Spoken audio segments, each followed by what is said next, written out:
In today's video, I'm going to teach you how to delete generated audio in Elevenlabs.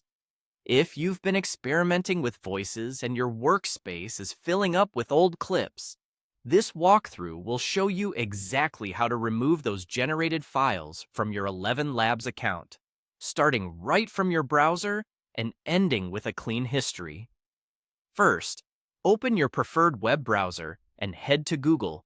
This gives you a quick, reliable way to reach the official site without typing long URLs.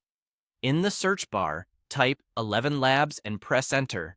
You'll see the official result for Elevenlabs appear near the top. Make sure it points to the elevenlabs.io domain so you know you're in the right place. Click through to the Elevenlabs website. Once the home page loads, navigate to the text-to-speech area.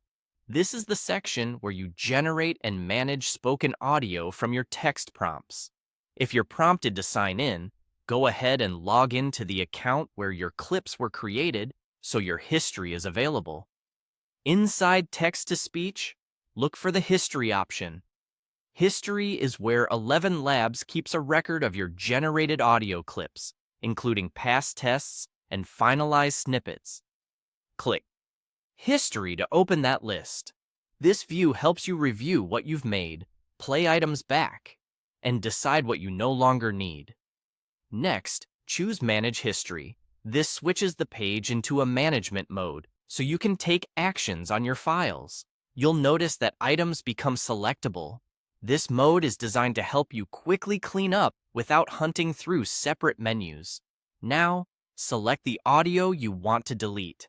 Take a moment to confirm it's the correct file. Play it back if needed so you don't remove something important by mistake.